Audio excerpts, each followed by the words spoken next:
Rich Dad Poor Dad. Chapter 7. Overcoming Obstacles. Main quote. The primary difference between a rich person and a poor person is how they manage fear. Chapter 7 begins as: once people have studied and become financially literate, they may still face roadblocks to becoming financially independent. There are 5 main reasons why financially literate people may still not develop abundant asset columns that could produce a large cash flow. The 5 reasons are: 1. Fear.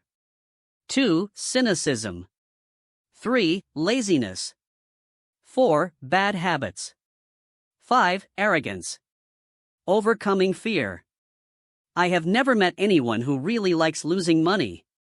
And in all my years, I have never met a rich person who has never lost money.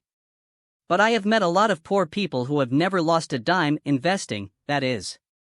The fear of losing money is real. Everyone has it.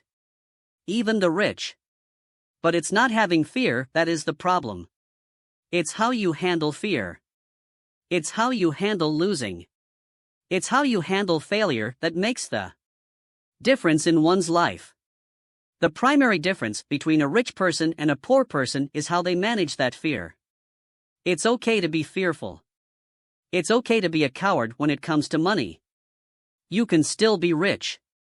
We're all heroes at something, and cowards at something else. My friend's wife is an emergency room nurse. When she sees blood, she flies into action.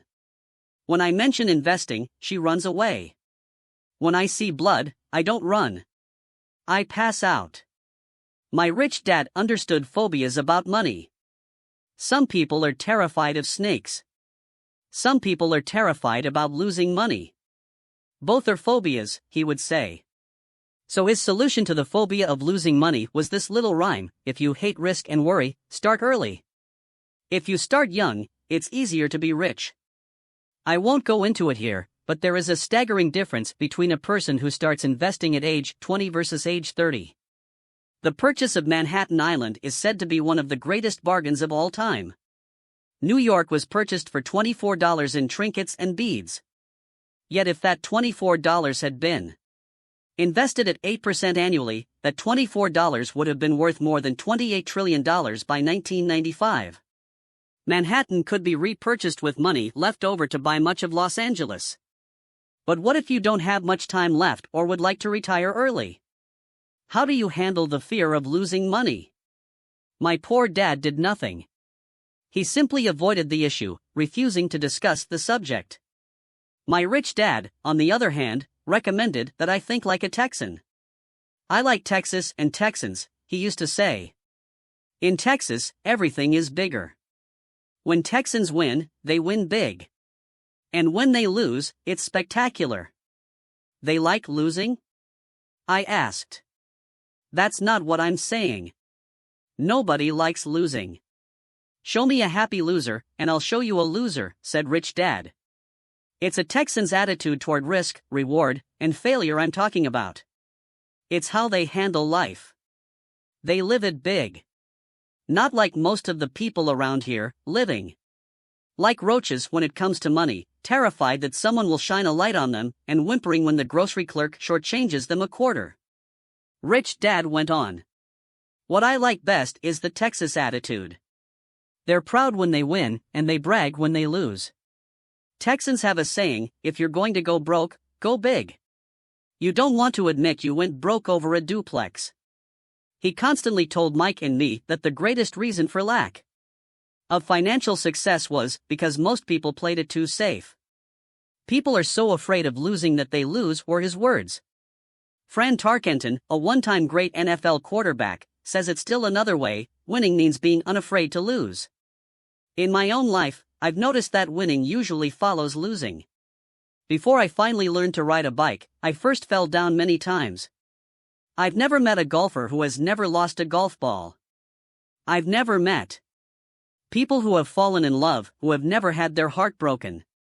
And I've never met someone rich who has never lost money.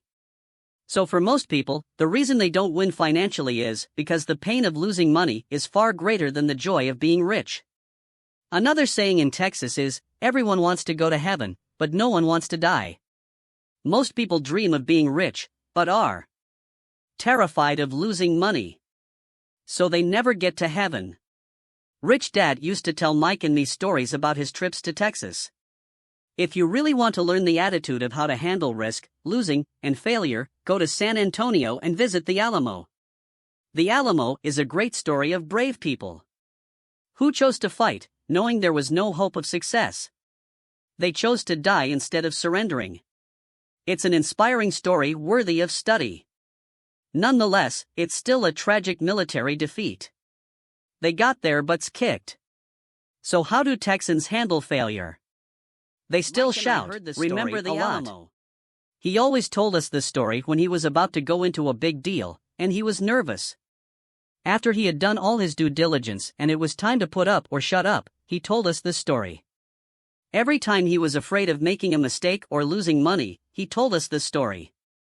It gave him strength, for it reminded him that he could always turn a financial loss into a financial win.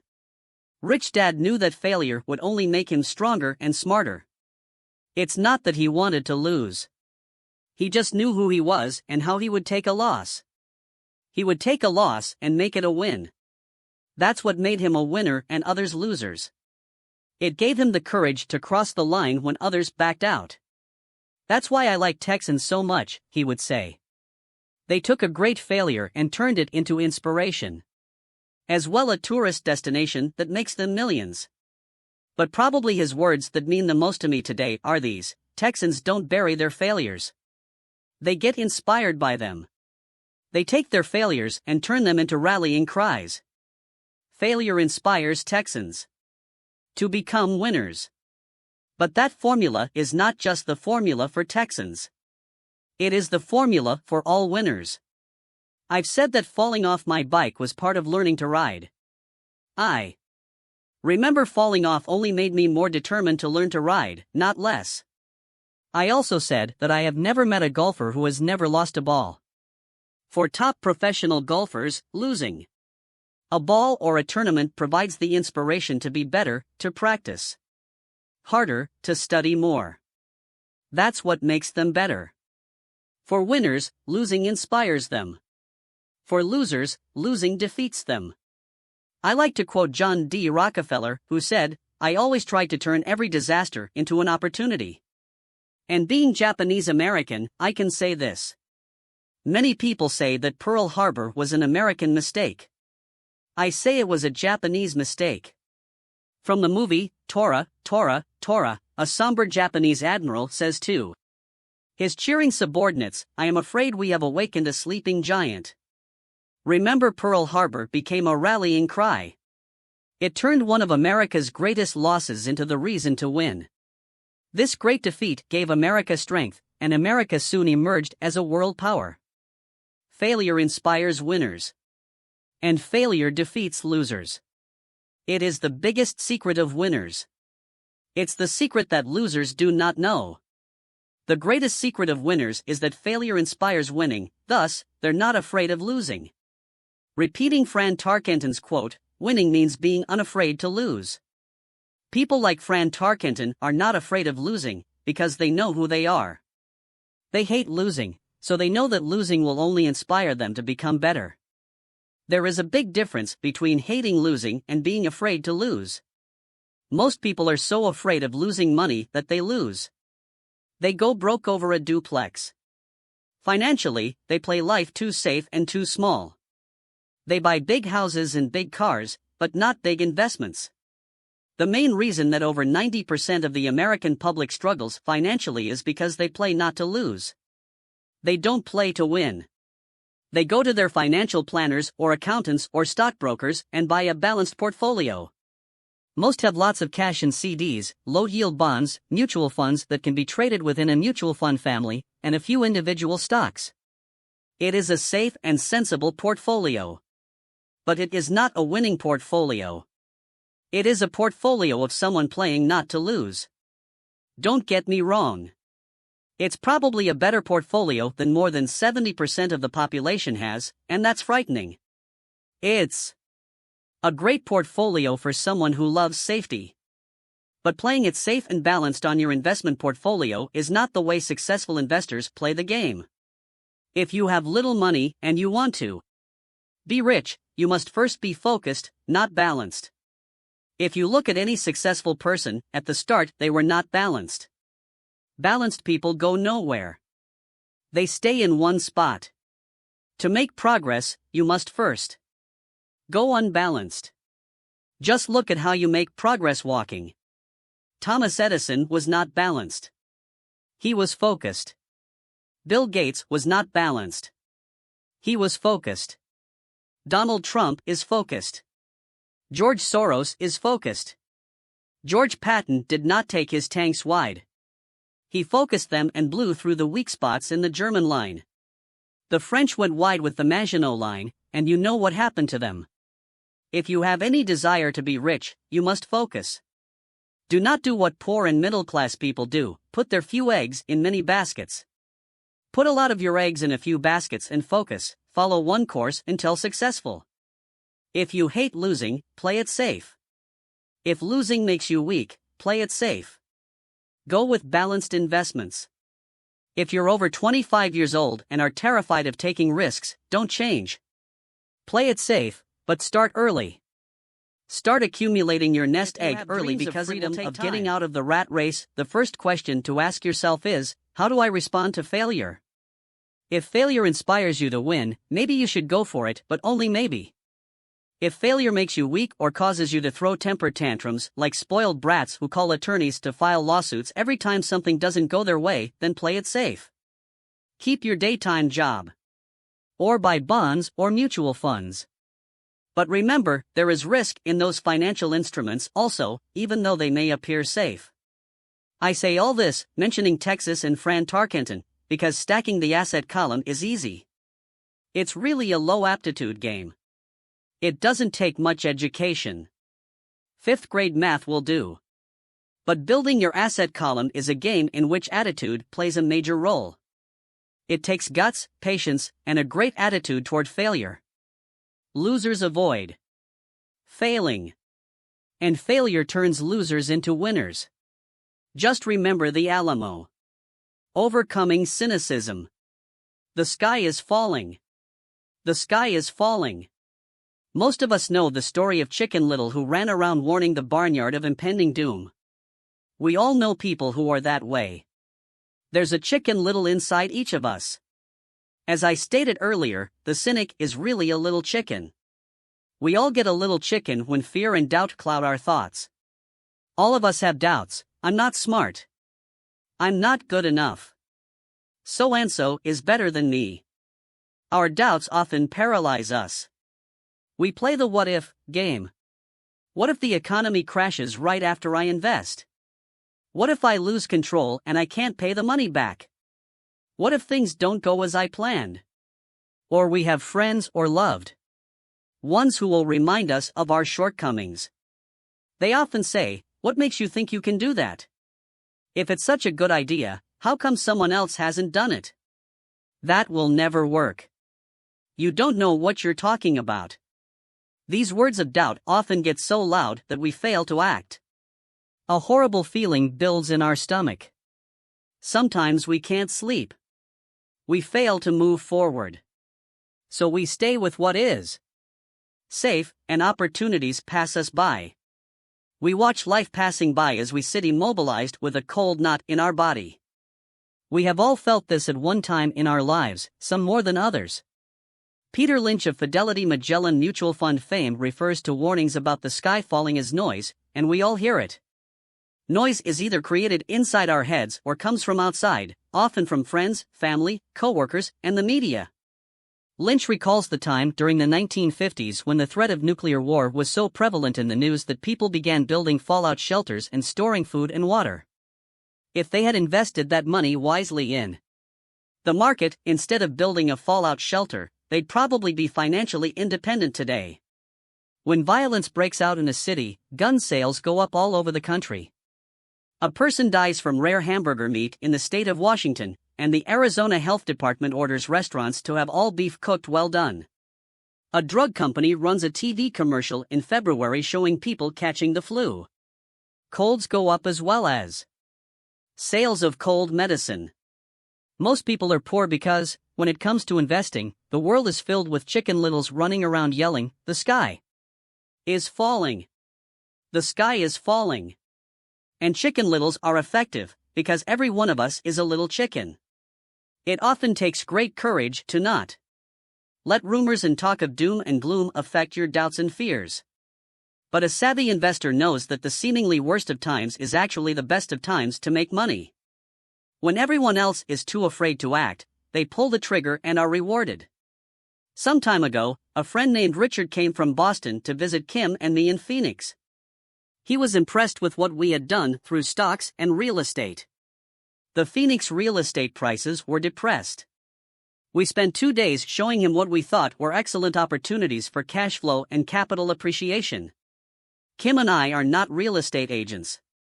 We are strictly investors. After identifying a unit in a resort community, we called an agent who sold it to him that afternoon. The price was a mere $42,000 for a 2-bedroom townhome. Similar units were going for $65,000. He had found a bargain. Excited, he bought it and returned to Boston. 2 weeks later, the agent called to say that our friend had backed out. I called immediately to find out why. All he said was that he talked to his neighbor, and his neighbor told him it was a bad deal. He was paying too much. I asked Richard if his neighbor was an investor. Richard said he was not.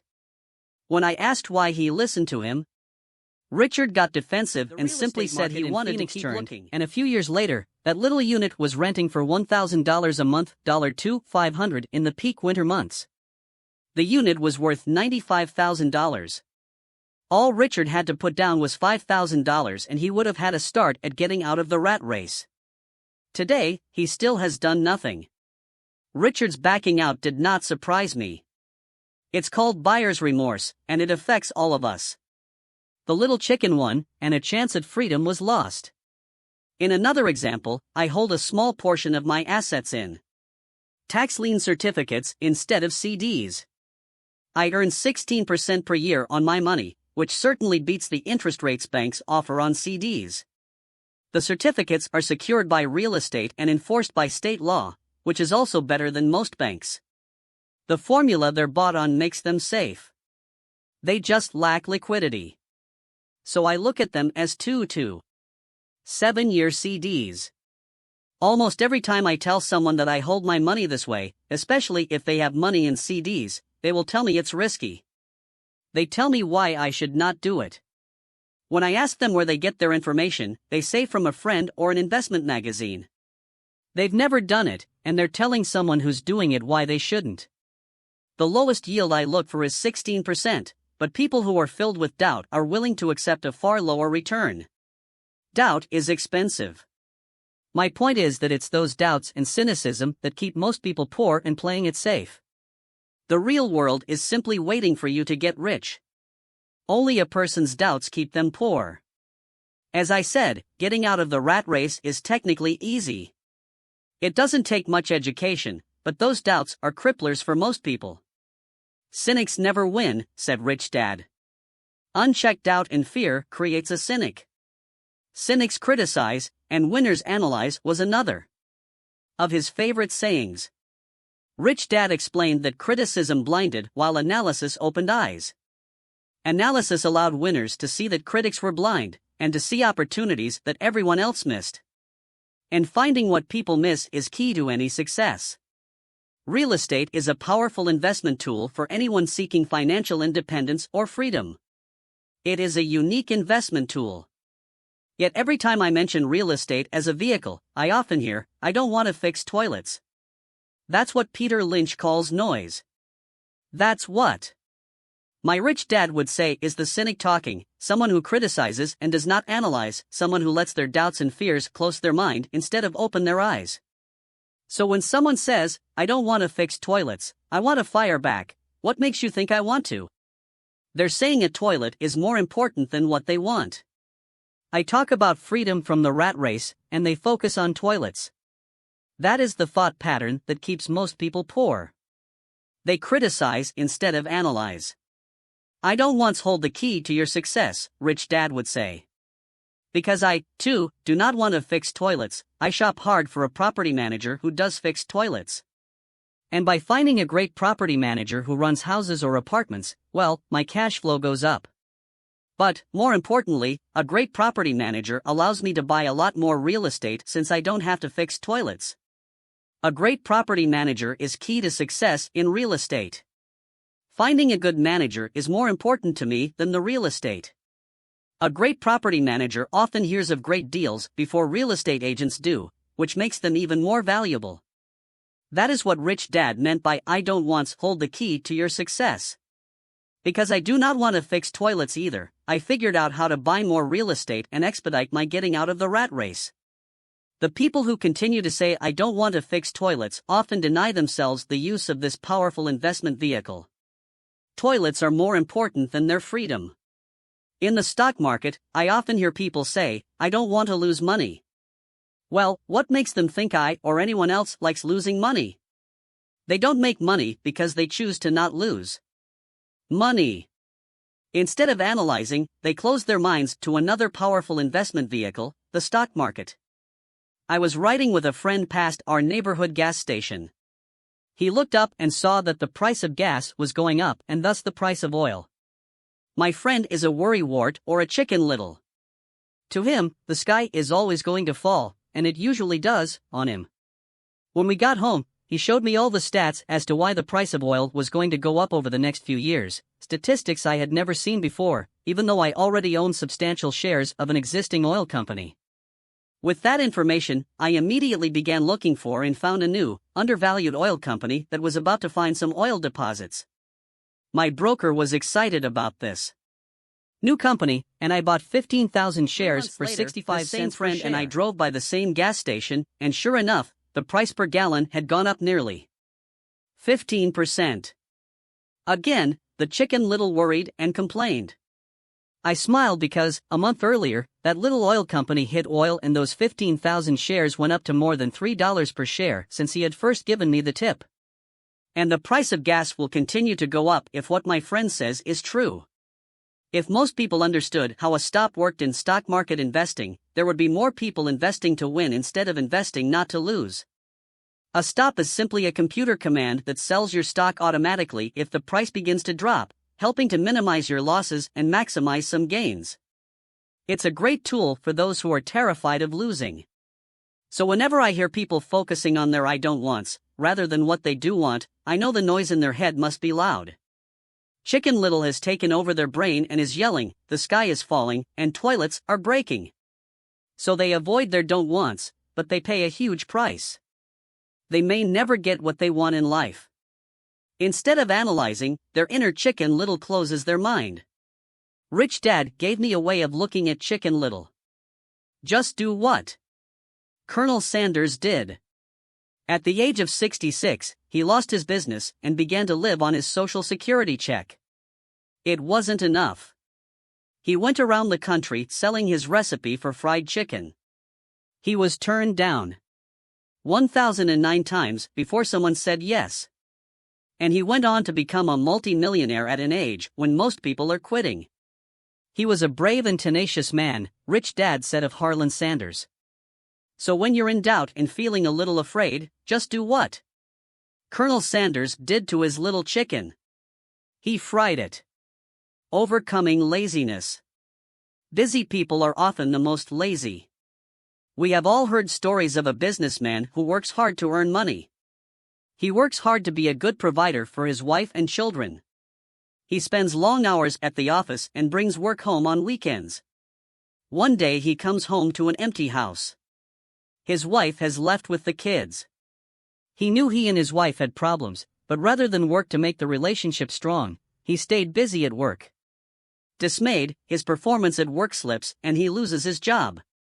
Today, I often meet people who are too busy to take care of their wealth. And there are people too busy to take care of their health. The cause is the same.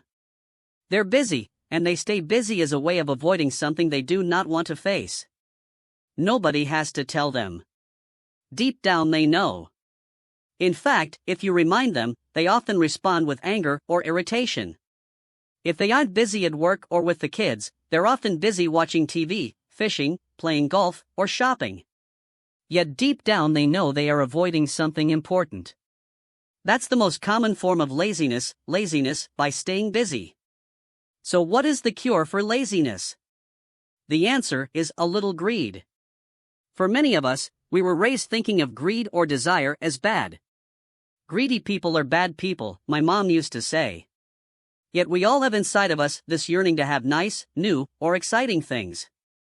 So to keep that emotion of desire under control, often parents find ways of suppressing that desire with guilt.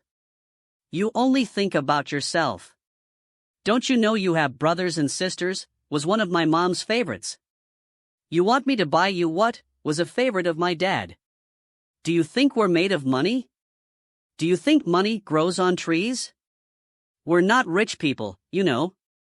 It wasn't so much the words, but the angry guilt trip that went with the words that got to me. Or the reverse guilt trip was the I'm sacrificing my life to buy this for you. I'm buying this for you because I never had this advantage when I was a kid.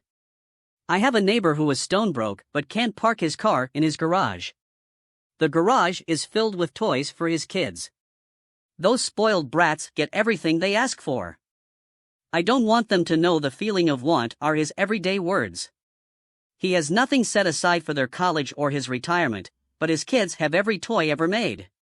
He recently got a new credit card in the mail and took his kids to visit Las Vegas. I'm doing it for the kids, he said with great sacrifice.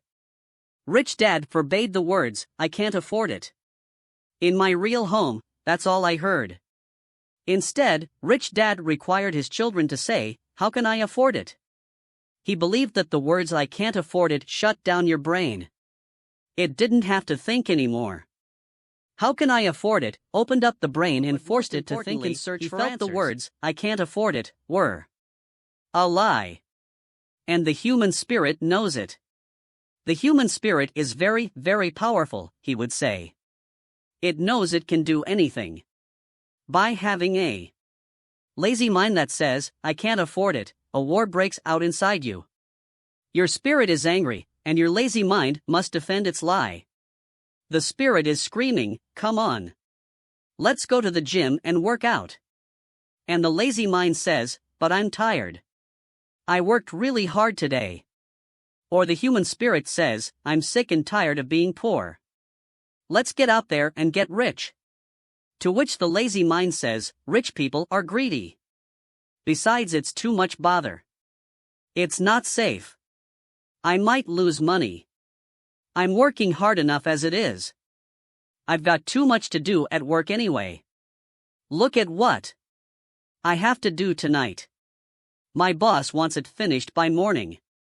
I can't afford it also causes sadness, a helplessness that leads to despondency and often depression. How can I afford it opens up possibilities, excitement, and dreams. So Rich Dad was not so concerned about what we wanted to buy as long as we understood that how can I afford it creates a stronger mind and a dynamic spirit. Thus he rarely gave Mike or me anything. He would instead ask, how can you afford it, and that included college, which we paid for ourselves. It was not the goal, but the process of attaining the goal that he wanted us to learn. The problem I see today is that there are millions of people who feel guilty about their desire or their greed. It's old conditioning from their childhood. While they desire to have the finer things that life offers, most have been conditioned subconsciously to say, I can't have that, or I'll never be able to afford that. When I decided to exit the rat race, it was simply a question of how can I afford to never work again? And my mind began to kick out answers and solutions. The hardest part was fighting my real parents' dogma, we can't afford that. Stop thinking only about yourself. Why don't you think about others, and other similar sentiments designed to instill guilt to suppress my greed? So how do you beat laziness? Once again, the answer is a little greed. It's that radio station WIIFM, which stands for What's in it for me? A person needs to sit down and ask, what would my life be like if I never had to work again? What would I do if I had all the money I needed? Without that little greed, the desire to have something better, progress is not made.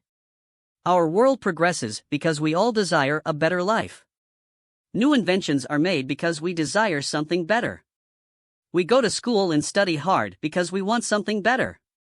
So whenever you find yourself avoiding something you know you should be doing, then the only thing to ask yourself is, what's in it for me? Be a little greedy. It's the best cure for laziness. Too much greed, however, as anything in excess can be, is not good. But just remember what Michael Douglas said in the movie Wall Street: greed is good. Rich Dad said it differently: guilt is worse than greed, for guilt robs the body of its soul. I think Eleanor Roosevelt said it best: do what you feel in your heart to be right, for you'll be criticized anyway. You'll be damned if you do, and damned if you don't. Overcoming bad habits. Our lives are a reflection of our habits more than our education. After seeing the movie Conan the Barbarian, starring Arnold Schwarzenegger, a friend said, "I'd love to have a body like Schwarzenegger." Most of the guys nodded in agreement. "I even heard he was really puny and skinny at one time," another friend added. "Yeah, I heard that too," another one said. "I heard he has a habit of working out almost every day in the gym." "Yeah, I'll bet he has to." "Nah," said the group's cynic. "I'll bet he was born that way. Besides, let's stop talking about Arnold and get some beers." This is an example of habits controlling behavior. I remember asking my rich dad about the habits of the rich. Instead of answering me outright, he wanted me to learn through example, as usual. "When does your dad pay his bills?" Rich Dad asked. "The first of the month," I said. "Does he have anything left over?" he asked. "Very little," I said. "That's the main reason he struggles," said Rich Dad. "He has bad habits. Your dad pays everyone else first. He pays himself last, but only if he has anything left over." "Which he usually doesn't," I said. "But he has to pay his bills, doesn't he?" "You're saying he shouldn't pay his bills?" "Of course not," said Rich Dad. "I firmly believe in paying my bills on time. I just pay myself first, before I pay even the government." "But what happens if you don't have enough money?" I asked. "What do you do then?" "The same," said Rich Dad. "I still pay myself first, even if I'm short of money. My asset column is far more important to me than the government." "Don't they come after you?" "Yes, if you don't pay," said Rich Dad. "Look, I did not say not to pay. I just said I pay myself first, even if I'm short of money." "But," I replied, "how do you do that?" "It's not how. The question is why," Rich Dad said. "Okay, why?" "Motivation," said Rich Dad. "Who do you think will complain louder if I don't pay them, me or my creditors?" "Your creditors will definitely scream louder than you," I said, responding to the obvious. "You wouldn't say anything if you didn't pay yourself." So you see, after paying myself, the pressure to pay my taxes and the other creditors is so great that it forces me to seek other forms of income. The pressure to pay becomes my motivation. I've worked extra jobs, started other companies, traded in the stock market, anything just to make sure those guys don't start yelling at me. That pressure made me work harder, forced me to think, and all in all, made me smarter and more active when it comes to money. If I had paid myself last, I would have felt no pressure, but I'd be broke. So it is the fear of the government or other people you owe money to that motivates you? That's right, said Rich Dad. You see, government bill collectors are big bullies. So are bill collectors in general. Most people give in to these bullies. They pay them and never pay themselves. You know the story of the 98-pound weakling who gets sand kicked in his face? I nodded. I see that ad for weightlifting and bodybuilding lessons in the comic books all the time. Well, most people let the bullies kick sand in their faces. I decided to use the fear of the bully to make me stronger. Others get weaker. Forcing myself to think about how to make extra money is like going to the gym and working out with weights. The more I work my mental money muscles out, the stronger I get. Now I'm not afraid of those bullies. I liked what Rich Dad was saying. So if I pay myself first, I get financially stronger, mentally and fiscally. Rich Dad nodded. And if I pay myself last, or not at all, I get weaker. So people like bosses, managers, tax collectors, bill collectors, and landlords push me around all my life just because I don't have good money habits. Rich Dad nodded. Just like the 98-pound weakling. Overcoming arrogance. What I know makes me money. What I don't know loses me money. Every time I have been arrogant, I have lost money. Because when I'm arrogant, I truly believe that what I don't know is not important, Rich Dad would often tell me. I have found that many people use arrogance to try to hide their own ignorance. It often happens when I am discussing financial statements with accountants or even other investors. They try to bluster their way through the discussion. It is clear to me that they don't know what they're talking about. They're not lying, but they are not telling the truth. There are many people in the world of money, finances, and investments who have absolutely no idea what they're talking about.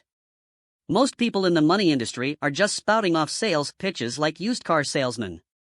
When you know you are ignorant in a subject, start educating yourself by finding an expert in the field or a book on the subject. Thus, if I pay myself first, I get financially stronger, mentally and fiscally.